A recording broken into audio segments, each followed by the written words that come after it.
قرآن بخشنے کا طریقہ کیا ہے؟ قرآن مجید بخشنے کا صحیح طریقہ کیا ہے؟ کہتے ہیں کہ پہلے الحمد شریف پڑھے گا، پھر حمد و ثنا کرے گا، پھر تینوں قل پڑھے، پھر اس کے یہ کہے کہ اس کا ثواب ہمارے نبی صلی اللہ علیہ وسلم کو اور اس کے بعد حضرت آدم سے لے کر قیامت تک آنے والے تمام انسانوں کو پہنچائے، پھر آخر میں جس کے لیے قرآن پڑھا گیا اس کا نام لے کر بخش دے۔ کیا یہ طریقہ صحیح ہے؟ آفرین انڈیا سے۔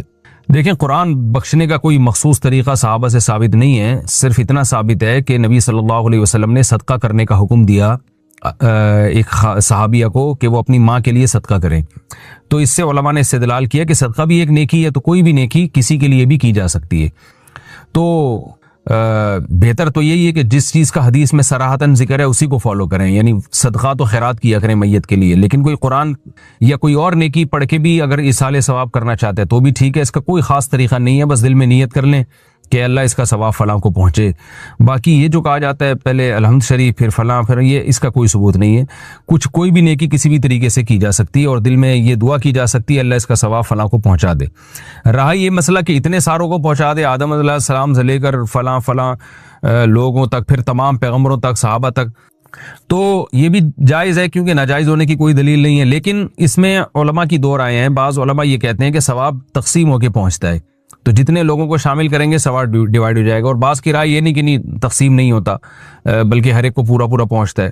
تو ان میں سے کسی بھی مسلک پہ کوئی مضبوط قرآن و سنت سے دلیل کسی کے پاس نہیں ہے کہ اللہ کی رحمت سے امید کی جا سکتی ہے کہ اللہ سب کو سارا ہی ثواب پہنچا دیں، اللہ چاہیں تو ڈیوائیڈ کر کے پہنچا دیں، تو اس لیے کوئی ایسا خاص طریقہ نہیں ہے، جس طرح سے چاہیں کر لیں آپ۔ میرا جو اپنا معمول ہے، میں تو یہی کرتا ہوں کہ ایک تو صدقات و خیرات کو فوکس کرتا ہوں، جو میرا جو معمول ہے کہ جو میت کے لیے جو حدیث میں جو چیز منصوص ہے، جو متفقن علیہ، اور اگر قرآن پڑھ کے کرنا چاہیں تو دل میں بس اتنی نیت کہ سورہ فاتحہ پڑھی یا کوئی بھی سورت پڑھ لی، اللہ اس کا ثواب فلاں کو پہنچے، تو سب طریقے ٹھیک ہیں۔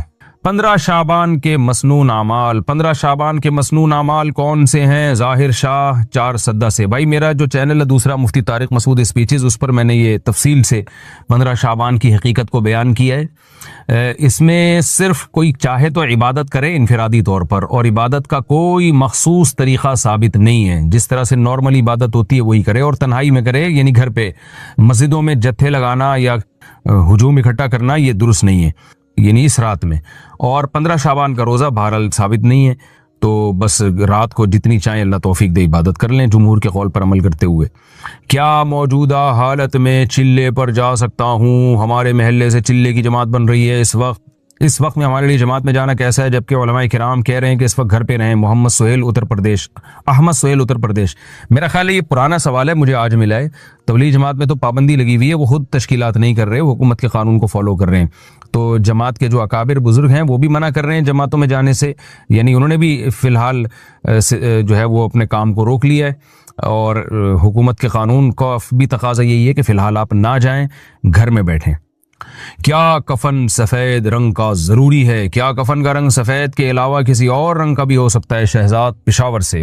بھائی کفن کسی بھی رنگ کا ہو سکتا ہے، سفید ضروری نہیں ہے۔ حدیث میں ترغیب ہے کہ سب سے بہتر رنگ جو ہے وہ سفید ہے، تو کفینوا فیہا موتاکم، مردوں کو اس میں کفن دیا کرو۔ لیکن صحابہ کرام سفید رنگ کا اہتمام نہیں کرتے تھے، جو کپڑا میسر آتا وہ کفن کے طور پہ پہنا دیا جاتا تھا۔ 10 سال کے روزوں کا کفارہ کیسے ادا کروں؟ عبداللہ شاکر دبئی سے۔ میری عمر ابھی 25 سال ہے، میں نے بالغ ہونے کے بعد سے ابھی تک رمضان کے روزوں کا اہتمام نہیں کیا۔ کبھی تو میں رات سے ہی روزے کی نیت نہیں کرتا تھا، اور کبھی رات میں نیت کر لیتا تھا اور دن میں توڑ دیتا تھا۔ اب میں نے سنا ہے کہ روزہ توڑنے پر 60 دن لگاتار روزے رکھنے پڑیں گے۔ میرے لیے یہ تقریباً ناممکن سی بات ہے، کیونکہ پہلی بات یہ کہ مجھے حساب نہیں کہ کتنے روزے توڑے ہیں، دوسری بات یہ کہ اتنے سالوں کے روزے رکھنے میں کئی سال گزر جائیں گے، اور ایک بھی بیچ میں ٹوٹ گیا تو دوبارہ سے شروع کرنا پڑے گا۔ اس بارے میں میری رہنمائی فرمائیں کہ میں کیا کر سکتا ہوں کہ اس گناہ سے بھی بچ جاؤں اور کفارہ بھی ادا ہو جائے۔ بھائی عبداللہ شاکر صاحب، بس اب توبہ کریں، پہلے تو 2 رکعت پڑھ کے اللہ سے گڑ گڑا کہ آپ نے رمضان کا روزہ چھوڑا بھی اور توڑا بھی، بہت بڑا گناہ ہے چھوڑنا بھی اور توڑنا بھی۔ اللہ سے گڑ گڑا کے توبہ کریں، اللہ غفور رحیم ہے، معاف کرنے والا ہے، اور آئندہ کے لیے پختہ عزم کریں، اب زندگی میں کبھی نہ تو رمضان کا روزہ چھوڑیں گے اور نہ توڑیں گے۔ اس توبہ کا فائدہ یہ ہوگا کہ پچھلے سارے گناہ اللہ آپ کے معاف کر دے گا انشاءاللہ۔ باقی رہا مسئلہ قضا اور کفارے کا، تو جو روزے چھوڑے ہیں اندازہ لگا لیں کتنے چھوڑے ہیں. وہ تمام روزوں کا ایک لمسم اندازہ یہ لگایا جا سکتا ہے. آپ کی عمر 25 سال ہے تو ظاہر ہے بہت زیادہ تو 14 سال میں بالغ ہو گئے ہوں گے, تو 11 سال یہ بنتے ہیں, تو 11 کو 30 سے ضرب دیں, ٹھیک ہے نا, 11 کو جب آپ نے 30 سے ضرب دیا تو 330 ہو گئے. تو 330 روزے سارے رمضان کے, تو اس میں کچھ رکھے بھی ہوں گے, تو ایک لمسم اندازہ لگا کے کہ کتنے روزے آپ نے چھوڑے ہیں, تو جو چھوڑے ہیں ان کی قضا کر لیں. تو ایک دم سے قضا کرنا ضروری نہیں ہے, تھوڑے تھوڑے کر کے رکھ لیں, سردیوں میں رکھ لیا کریں تاکہ جلدی سے یہ قضا ختم ہو.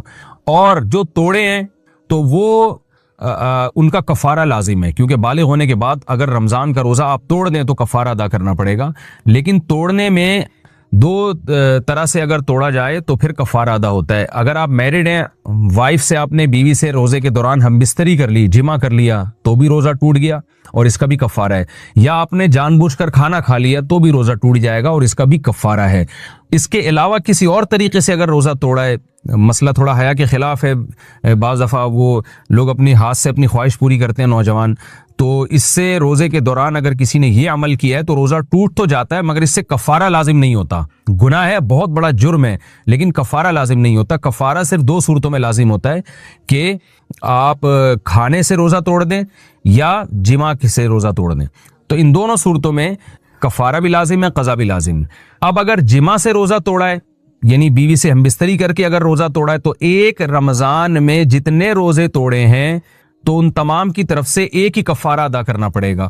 اگلے رمضان میں دوبارہ اگر توڑے ہیں تو اس اگلے رمضان کا ایک کفارہ کافی ہے. یعنی ہر روزے کے 60 روزے نہیں رکھنے پڑیں گے, بلکہ ایک رمضان میں جتنی دفعہ بھی روزے توڑے ہیں تو 60 روزے ان پورے رمضان کی طرف سے کفارہ ہو جائے گا.